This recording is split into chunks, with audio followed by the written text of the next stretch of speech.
My name is Ron Lennox, and I am the Vice President of the Midday Rotary Club Club Services. I remembered. Before we get started, Ron Felton is going to mute those online so we don't interrupt the speaker. And if you are online, you want to ask a question, please type it into the chat window and we'll read your questions at the end of the presentation. This is the final speaker for 2021. I hope you've enjoyed the programs this year. And remember that we record all the programs. So if you missed one, please visit our YouTube channel. Just put in the search bar on YouTube, Midday Rotary, and you'll come up with over 50 videos that we have recorded over this past year. Now let's look forward to 2022. We're already set for the first month of January. On the 11th, Susan Page will be here to talk about the organization which she founded many years ago, 100 plus women who care.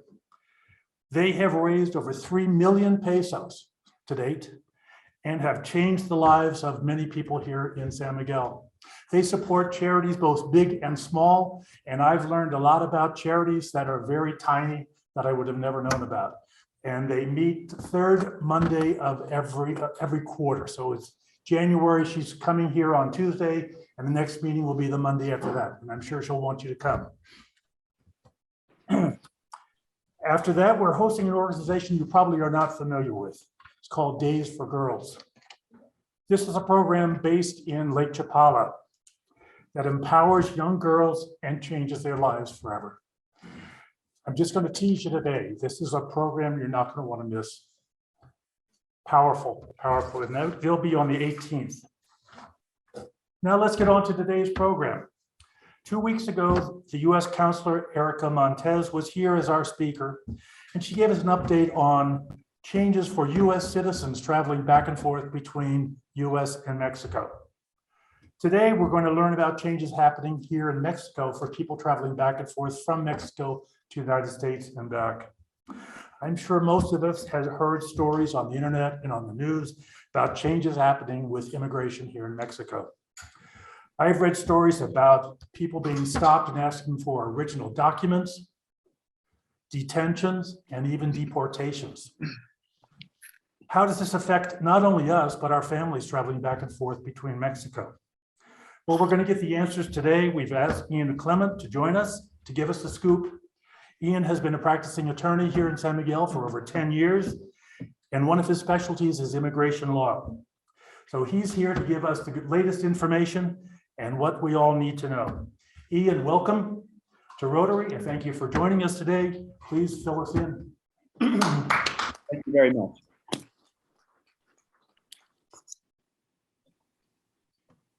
Thank you all very much. I hope my volume is working. I can't hear anything but myself. So please let me know if this is functioning. It's an honor to be here with all of you. Some of you I know, some of you I hope to meet soon. And I hope to be able to answer some questions and fill people in on aspects of immigration that they may know part of.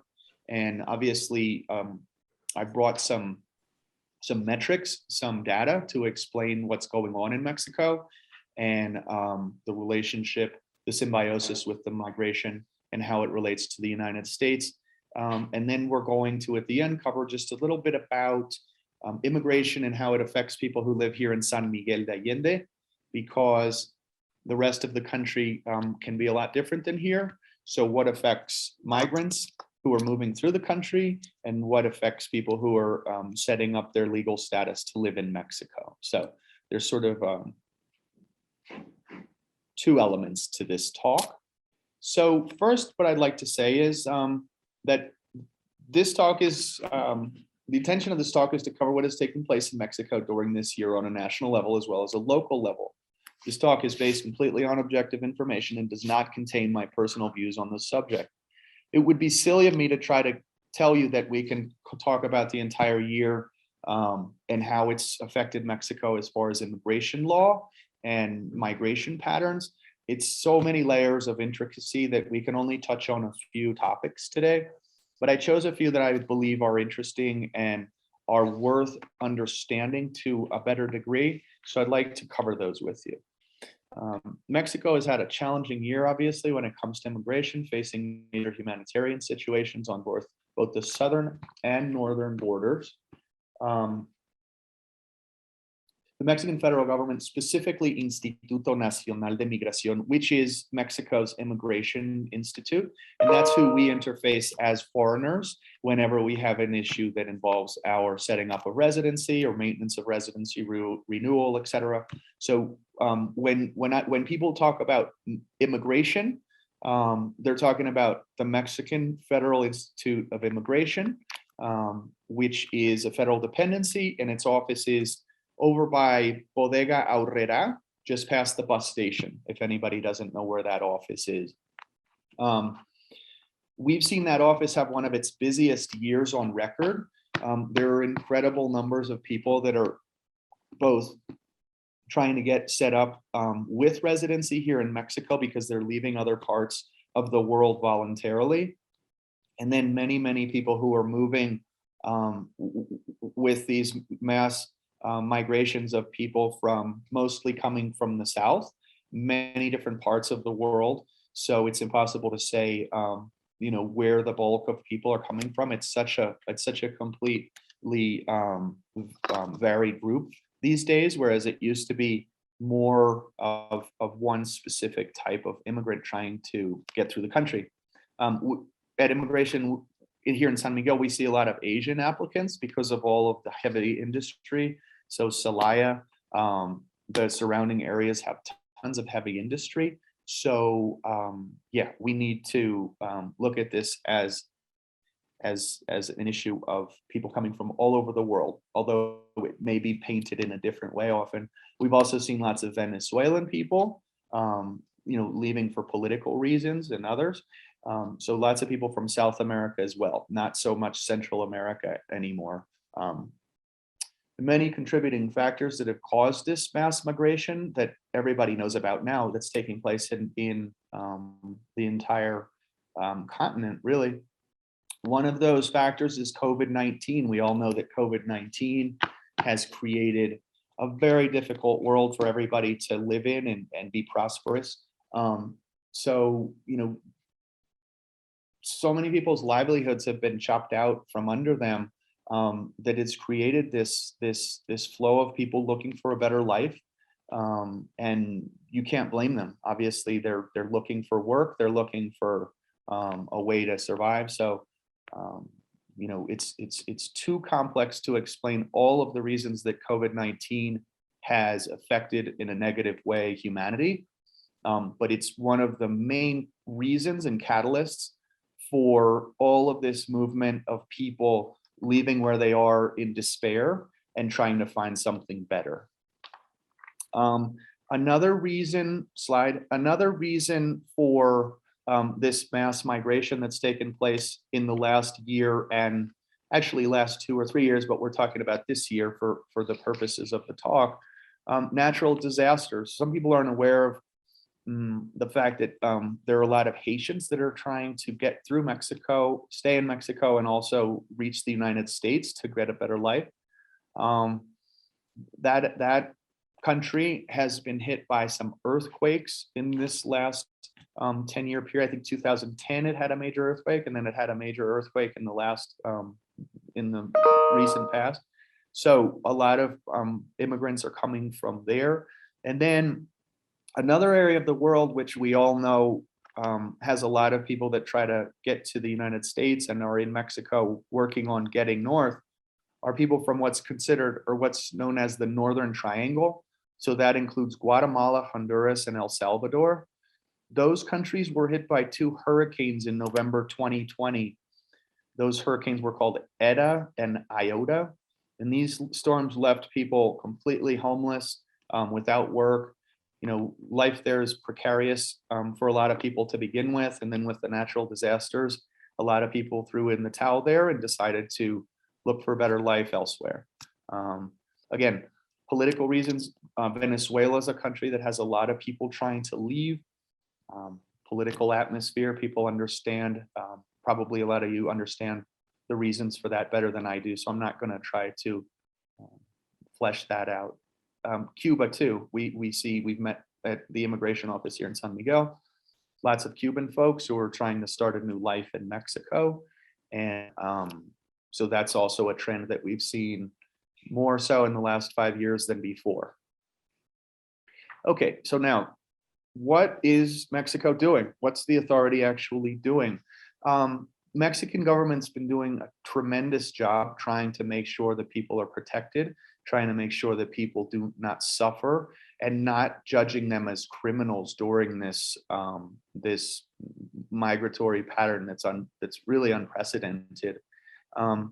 What they've been doing to try to alleviate the situation and people's despair is that from the southern border, those who are seeking refugee status or asylum in the United States, those people are being bused and transported by different means to the northern border so that they can submit their application for asylum.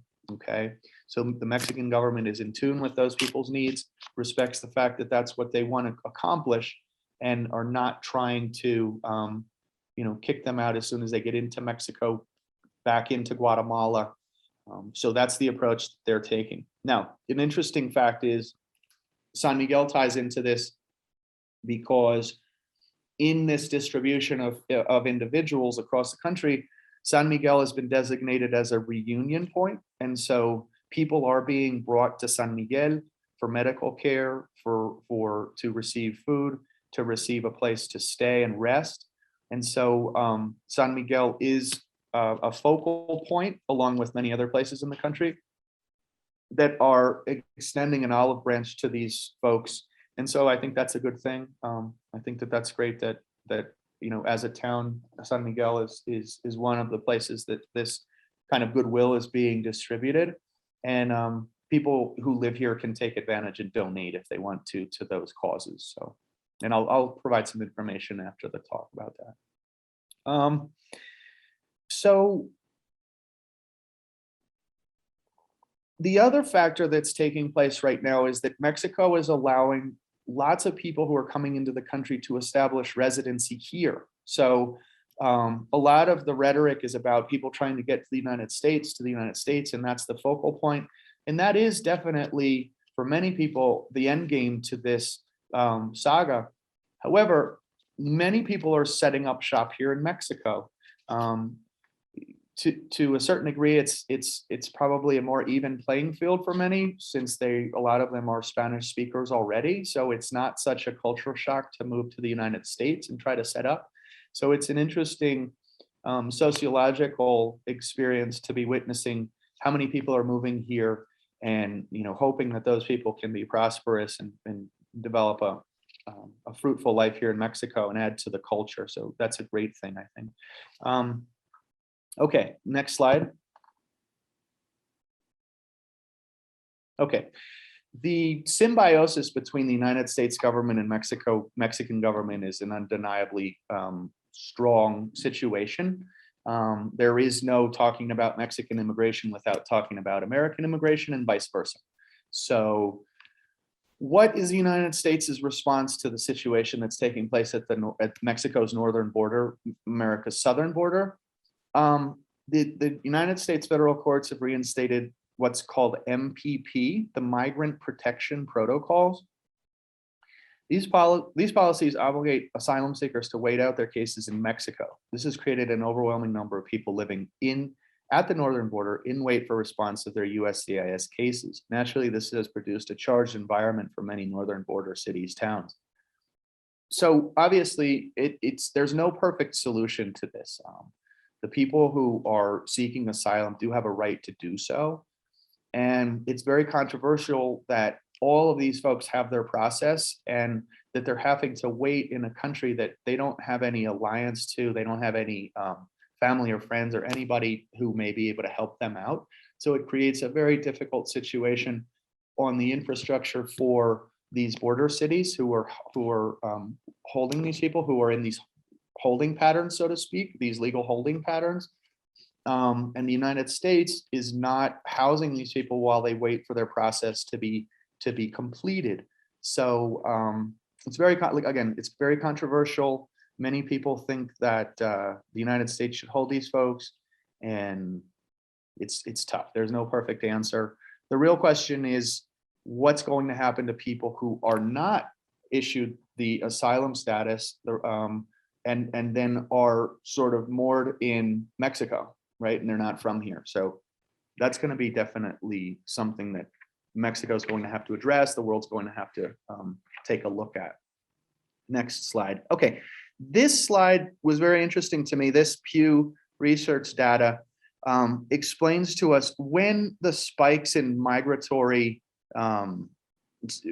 situations took place, and we could see one in right about in the mid 80s. There was a big spike of people coming to the United States. Then again, right around 99, 2000, and then things definitely got low during the 2010s through 2015. We have a pretty low point there of 300,000 people having come, and then it skyrockets right at about 2020.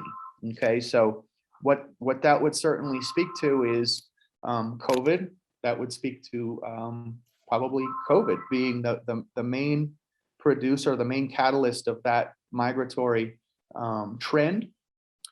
So the next file that I'd like to look at is profile of migrants encountered at the US border and the changes since 2019. Now, it would be foolish of us to talk about 2021 in its own capsule without talking about both prior precedent and future situations that are going to present themselves based upon what's happening right now today. So I thought that this data was of interest to us to look at, that between May 2019 and July 2021, single adults have grown almost doubled as the profile of who's coming to the US-Mexico border, okay, as opposed to family units. Now you can look at that any way you want, but I think that that's definitely a huge change in trend and will produce results or results that are different than what we've been used to. Now the blue chart, the right side, also is a very interesting metric because it explains how Mexican citizens have grown in percentage of those who are trying to cross the border, and citizens of countries that are not the Northern Triangle, which is Guatemala, Honduras, and El Salvador, has shrunk in a very pronounced way, adding for a 9% 2019 to a 29% of people from other countries. So the makeup of people who are coming to the Mexican-American border to come into the United States is a very, very different group of people, a more varied group from different parts of the world, which probably creates a more multi-dynamic and difficult situation to deal with because of so many different types of people and needs. And so that's an interesting metric, I think. Now, we're going to switch gears now. That was basically what I wanted to talk about as far as what's going on a macro level in Mexico when it comes to immigration, policies that are being applied to alleviate the situation and the needs of those who are moving through the country. And, I think that Mexico is going to deal with this for the near future because simple geography speaks that it is the gateway to the United States. And so it's always going to be geographically situated in a way that will be the path to the United States. So, that's an undeniable geographic truth. Now, this data, now I'm going to switch more to people living in Mexico, foreign residents in Mexico with legal status, and what that means, what the obligations and needs for those people are, and what they have to do to set up that status, okay?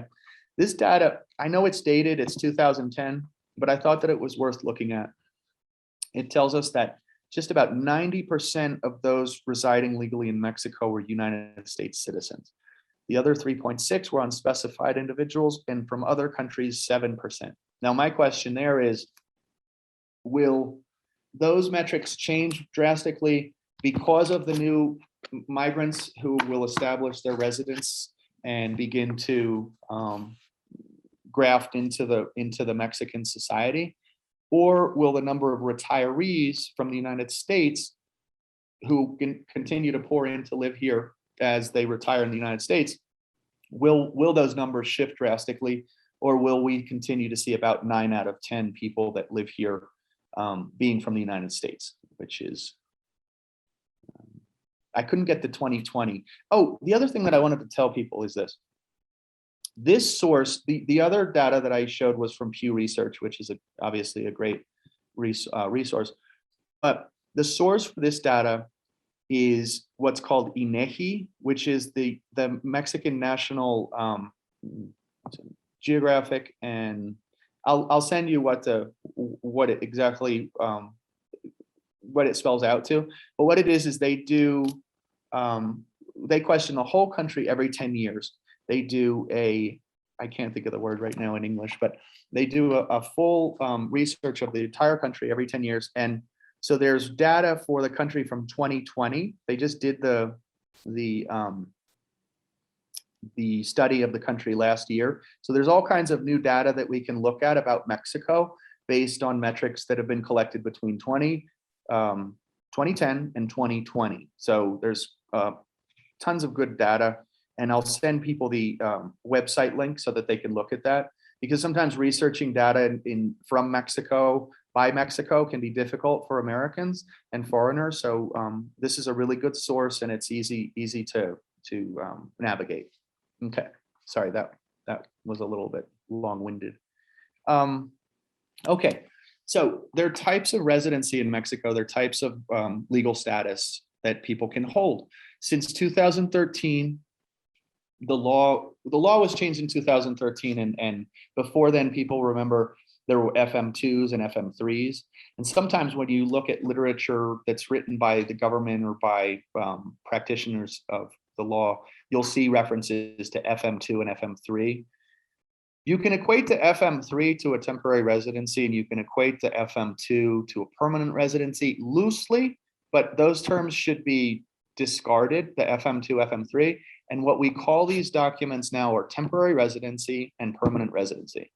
There's a tourist card, which anybody who wants to come into Mexico can get, for what typically were issued for 180 days. Now, in another slide, I'm going to go into some changes to that foregone conclusion that people used to be able to have, that they would get the 180 days. But I want to talk about this 1 second more before I move on to that. So temporary residency. Traditionally, you set up temporary residency at an embassy or consulate abroad. You have to show economic solvency. You have to have an appointment. It's a formal situation. And you get a laminate in your passport that allows you to come to Mexico to set up your visa. And you need to do some paperwork here to get a card. You get a credit card, an ID card. And then that card needs to be renewed. So the temporary residency needs to be renewed after the first year. You can buy a 3-year block. And then after 4 total years, you're granted permanent residency. And then after that, there's no maintenance. Now, what's the advantage to a temporary residency? The only advantage to a temporary residency is that you can bring a car into Mexico. So you can bring your foreign car into Mexico, whereas if you have permanent residency, you can't do that. You would have to buy a Mexican car if you want to have a vehicle here. A tourist, so type 1 tourist visitor, can also bring a vehicle in for the duration of their stay. Now, permanent residency is exactly that. There's no maintenance to do. After 4 years of temporary residency, you become a permanent residency with a simple application. And people who are permanent residents don't have to do anything except for if they change their address, then they have to notify. Now, there are a few different differentiating factors between temporary and residency. One, for instance, is if you want to work in Mexico, you're allowed to do that as a temporary resident. You have to get a tax ID, you have to get a work permit, you have to set up some moving parts that allow you to do that. Whereas with permanent residency, all that you would do is you would go to immigration and you would tell them that you're starting your business, and you would say, look, this is my tax ID, and this is my accountant, and this is everything that I'm going to be doing, and this is my lemonade stand, and this is where it is. And so they don't approve that. They simply notify you that you notify them that you're working, whereas with temporary, you have to request a right to work. So it's a lower tier when it comes to your right to make money in Mexico, okay? You pay the same taxes, whether once you get your permit, once you get your tax ID, the temporary and the permanent resident pay the same amount of tax. Everything is the same there. Now, people always ask me, if I have temporary residency, can I sell my house and get the same privilege that a permanent resident gets? The answer to that is yes. In San Miguel, all the notaries respect temporary residency as permanent residency. The way that the law is written, however, is that preferential treatment and the tax exemption for people who sell a house every 3 years is in fact an entitlement that should be enjoyed by citizens and permanent residents. So what I mean by saying that, or what the point to that is if you own property in Mexico, your ultimate goal should be to become a permanent resident so that you firewall any sort of problems that could arise with technicalities. Since Mexican immigration is becoming more technical, and that's the slide that we're coming into, it's important that we be very thorough and that we cross all T's and dot all I's, because it used to be a more loosey-goosey situation with immigration and tourist cards and being here and whatnot. But for obvious, good, warranted reasons, Mexico is tightening that situation and becoming, trying to keep better records and trying to make sure that people are doing the steps, taking the steps that they need to take to be legally in the country. Next slide. Okay. No, you jumped one. Yeah, there we go. So changes, what's going on in Mexico? What's going on in San Miguel? What's going on? What are clients talking about? What are people talking about? The biggest word is that when coming into Mexico, it used to be an absolute foregone thing that you could sleepwalk through the immigration process and they would give you a FMM 180-day tourist card so that you could be here for 6 months.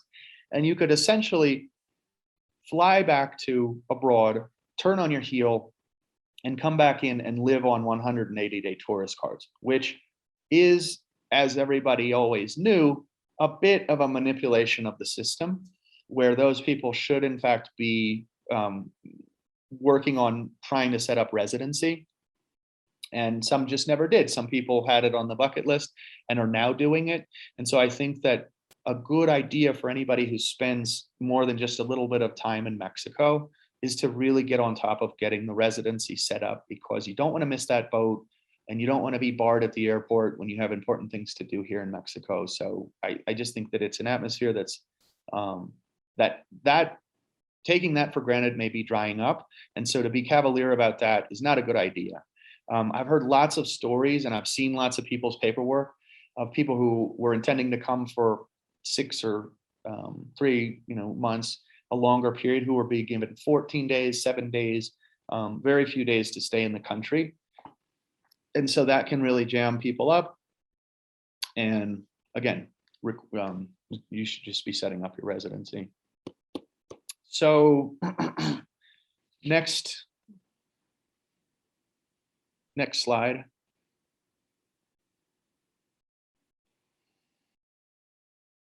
Next slide. Can you hear me? Ian, can you hear me? Okay. Ian, Special. Just a moment, because Yeah, I can hear you. I I'm need not a new sure. slide. I know we're having a technical Yes. problem. So somebody requested something and I shouldn't have responded, and now it knocked me out completely. Let me see if I can get this. There you go. There we got it. Okay, but I've got this request up here I can't get rid of. Are you seeing a request on the screen? No. Okay, good. Then we'll ignore it. Sorry, I have to stop. If you could give me the slide named special programs. Yes, I think that's up. Okay, great. Thank you. Yeah, everything sounds fine now. Okay, so there have been some programs this year that have been special, and for instance, the one called the regularization has been offered this year, allows foreigners with an expired FMM tourist card to move straight into temporary residency. The applicant must have entered Mexico at least once before 2020, and this program does not require the applicant to show economic solvency. which is a requirement when applying the traditional way. So 2 slides back, I explained the traditional way to apply for residency in Mexico, which has been the policy since 2013. And there's never been any deviation from that, except for this year when they allowed for this program, which was really just a godsend for a lot of people who live here, especially people who didn't meet the bar financially to get the residency. So it was a really kind gesture by Mexico in order to keep people from moving around the world and potentially spreading COVID or catching COVID and bringing it back.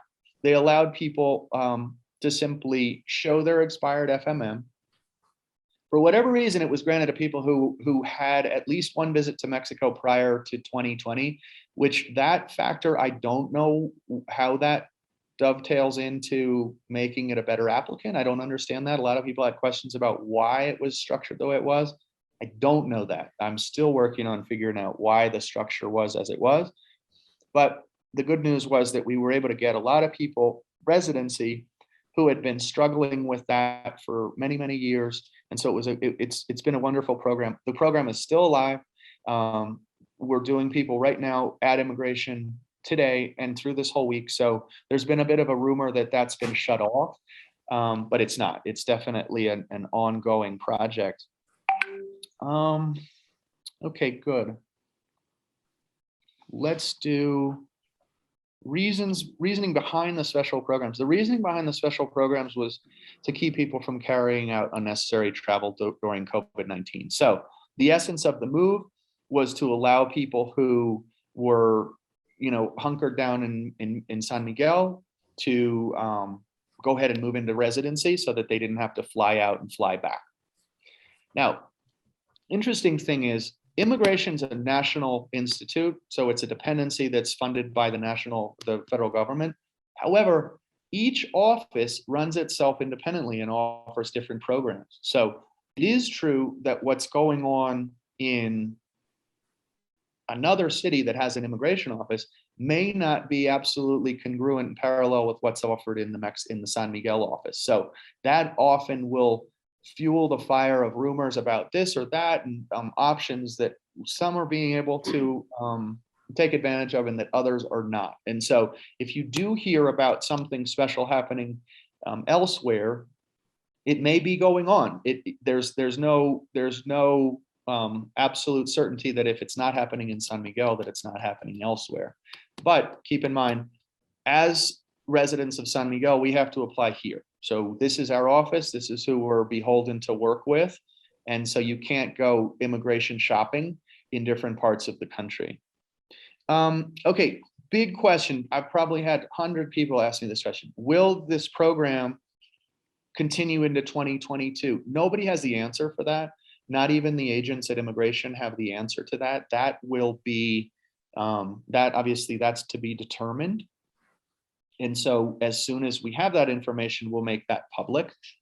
But we're definitely hoping that that program will be available because it's so advantageous for so many people. So again, we have our fingers crossed, and all we can do is wait to hear what the verdict is at the end of the year as to availability for continuation of that on January 3rd when immigration reopens. Next slide. Okay. As with anything, it's so hard to say what 2022 may have in store. Mexico's got a lot of challenges ahead with the immigration situation, but I think that they're playing their hand really well. And as far as being compassionate and trying to integrate some people to have a more, varied culture in Mexico, I think that's great. That's about it. I'm interested to hear what questions you had. One of the hardest parts about constructing this talk was, what will people want to know? What are people informed on? What people are curious about? How many of you have your residency already and don't need the information? I was encouraged to hear early on while I was listening to people introduce themselves that there are some newcomers who that information would have been of value to. So yeah, I really hope that people enjoyed this talk, have questions. it's been a real pleasure to meet with everybody and explain these topics to you. And like I said, by no means am I telling you the whole story. There's so much more to learn. And so please do your own research and, stay up on the news and make sure that you know what's going on. And please send questions. And I'm happy to do some questions. Now, I do have quite a busy day, but I did carve out some time. So if people want to ask some questions, we can do that now. But I don't know.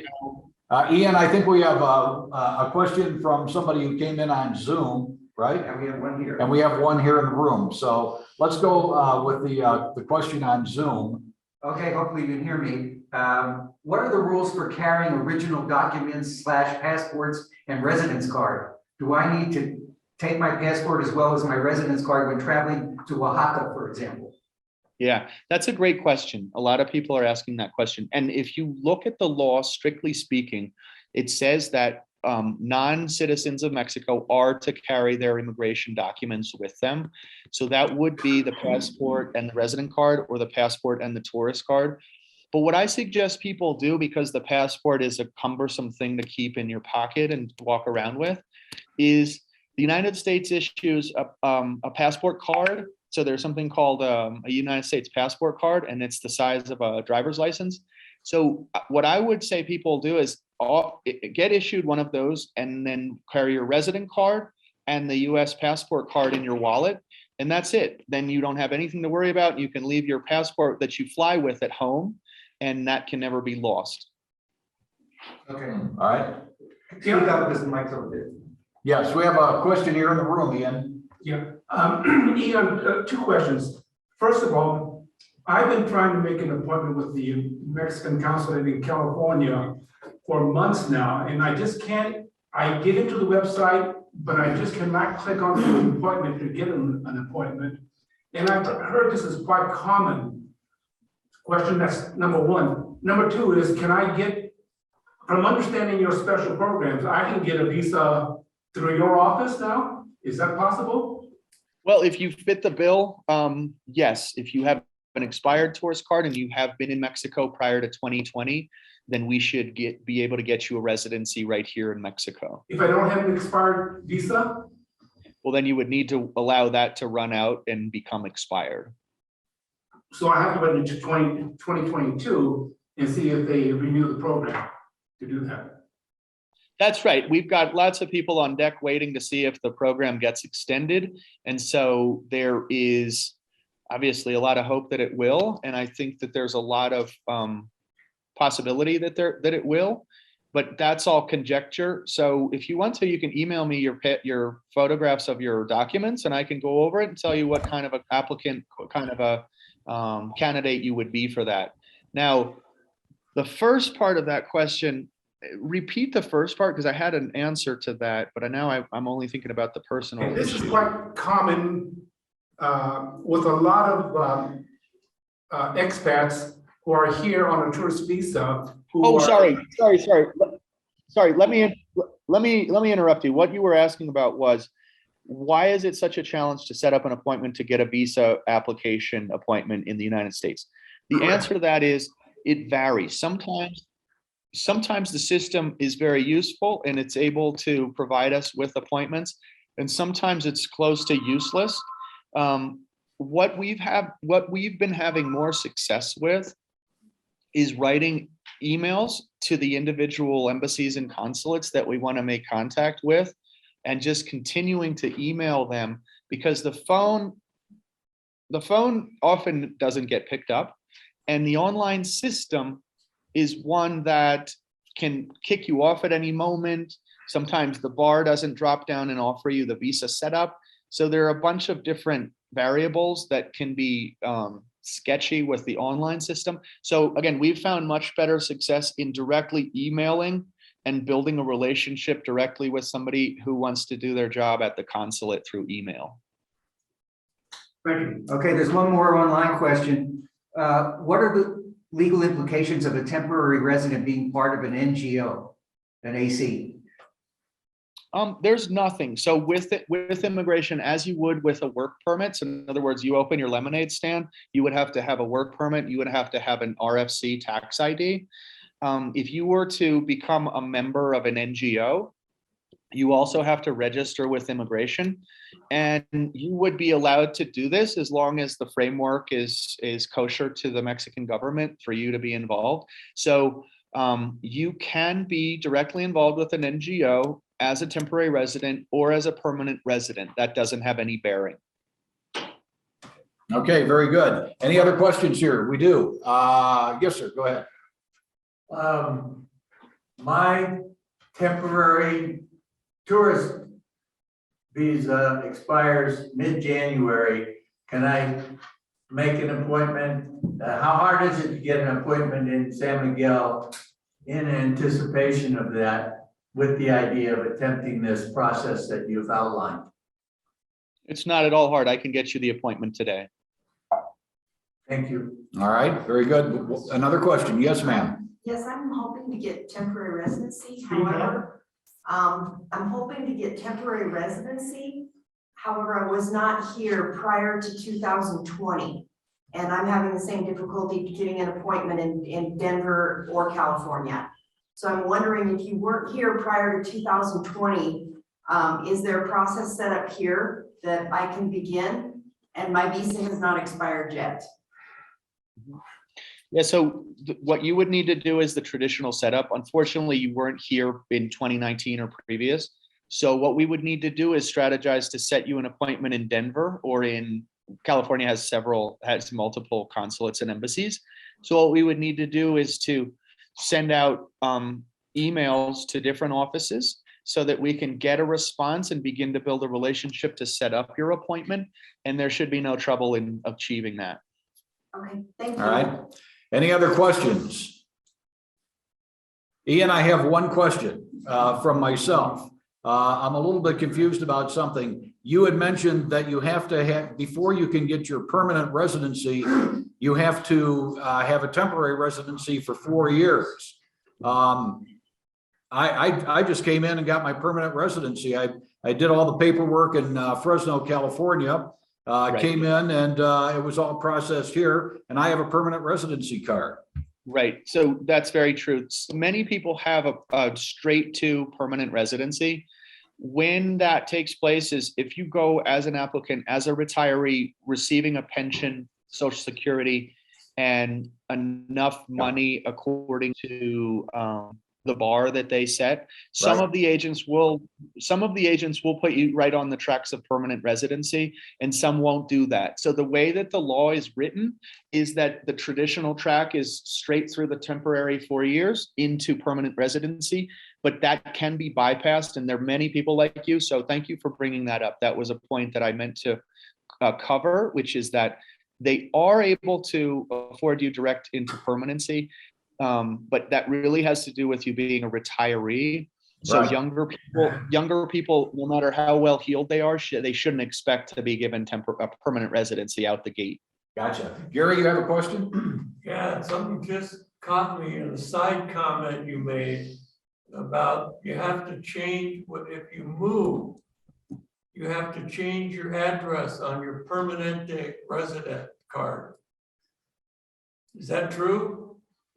'Cause That's right. So moved if and I've not changed my address. Okay, so that's absolutely right. So if you change your civil status, so if you're divorced or widowed, or become married to somebody new, you change your address, those factors that change need to be notified to immigration within 90 days of them taking place. And so if you have not taken care of that, we can still do that, and there'll be a small fine, just a very negligible fine that you'll be have to pay to get that ironed out. But yes, if you change, and then for instance, let's say that you move to Baja California from San Miguel. Well, you're supposed to go and register with immigration at the office closest to you there, so that they have you as a resident in the area. So yeah, if you move, if you change your civil status, you need to let immigration know. Even if you're a permanent resident, you need to notify them on those things. And you're not talking about changing cities, you're talking about buying a new house. Well, okay, so if I move down the block in San Miguel, I need to notify immigration in San Miguel. If I move across the country, I need to notify immigration in my new venue. Excellent. Well, it's been Okay. less than 90 days, so I'm good. Right, and it's got to be done in fewer than 90 days. Okay. Well, that settles it. I'm not moving. I don't want to go through that again. Ian, really appreciate you being here. I think we got a lot out of this. This is very, very informative. Thank you very, very much. And as we like to show our appreciation to our speakers, so I hope you can see it. We're going to send you we're going to email this to you, a certificate of appreciation for your presentation to our club. A donation of 10 polio immunizations will be made in your honor to the End Polio Now campaign. Thank you very much.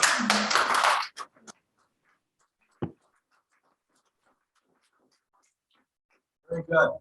Thank you. Thank you. Thank you, it's been my pleasure. Thanks, Ian.